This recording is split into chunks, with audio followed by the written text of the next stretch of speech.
उस दिन पंजाब में पीएम के काफिले पर हमला होता तो क्या होता? क्या वहां पर मौजूद एसपीजी कमांडो कुछ नहीं करते हैं? क्या एसपीजी का होना पीएम के सुरक्षित होने की गारंटी है? जिंदगी में सबसे पंगा लेना, लेकिन एसपीजी कमांडो से कभी मत लेना। कहते हैं अगर पीएम पर थोड़ी सी भी आँच आती तो एसपीजी दुश्मनों का धुआं बना देती। वो ये नहीं सोचती कितनी गोलियां चलीं, कितने लोग मरे। सीधे सरल शब्दों में कहें तो एसपीजी कमांडो यमराज से भी एक बार मुकाबला कर लें, लेकिन पीएम पर आँच नहीं आने देते हैं।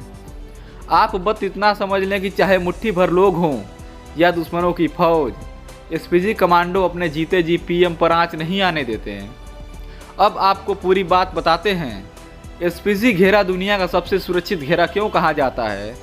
एसपीजी जवान के पास आपको जितनी चीज़ें देखने को मिलती हैं, उनमें कोई न कोई राज छिपा होता है, काले चश्मे से लेकर उनके जूतों तक में।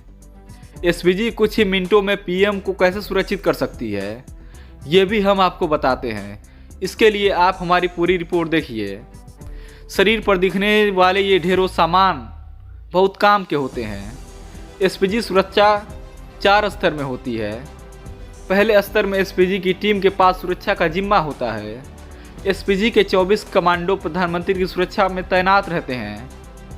कमांडो के पास FNF 2000 असॉल्ट राइफल होती है, सेमी ऑटोमेटिक पिस्टल और दूसरे अत्याधुनिक हथियार होते हैं। प्रधानमंत्री बुलेट प्रूफ गाड़ी में रहते हैं। 2 विशेष गाड़ियां साथ रहती हैं, जिनमें भी किसी भी विषम परिस्थितियों से लड़ने की क्षमता रहती है। काफिले में 9 गाड़ियों के अलावा एम्बुलेंस और जैमर भी साथ होता है। पीएम के डमी कार के अलावा 100 जवान भी शामिल होते हैं। राजीव गांधी की हत्या जब हुई तो उनको एसपीजी सुरक्षा नहीं मिली थी। पीएम पद से हटने के बाद चंद्रशेखर ने उनकी एसपीजी सुरक्षा हटा ली थी। लोग कहते हैं कि अगर पूर्व पीएम के पास एसपीजी सुरक्षा होती तो आज राजीव गांधी जिंदा होते हैं। एसपीजी के जवानों को किसी पर गोली चलाने से पहले किसी की परमिशन की जरूरत नहीं होती।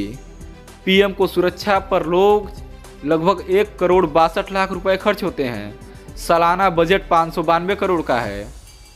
एसपीजी के हाथों में जो बैग आपको दिखता है, ये महज बैग नहीं बल्कि पीएम की सुरक्षा का अचूक हथियार है। ये बैग एक बुलेट सील्ड है। इसे किसी भी गोलीबारी में इस्तेमाल किया जा सकता है और पीएम को बचाया जा सकता है। कुछ इस अंदाज में भी पीएम को सुरक्षा एसपीजी देती है। इस वीडियो में देखिए कि कैसे एसपीजी कमांडो ने सुरक्षा घेरा बनाकर रखा है। अब आप इस तस्वीर को भी देखिए। इस तस्वीर को देखकर लोग कह रहे हैं कि एसपीजी जवानों को गोली चलाने की अनुमति लेनी पड़ती है, लेकिन ऐसा नहीं है। एसपीजी जवानों की उंगली हमेशा ट्रिगर पर रहती है। एक बार ट्रिगर दबाने पर अनगिनत गोली निकलेगी, जिसके बाद बहुत सी जान जा सकती है। इसलिए कहा जाता है जीवन में सबसे पंगा लेना, लेकिन एसपीजी जवानों से कभी मत लेना।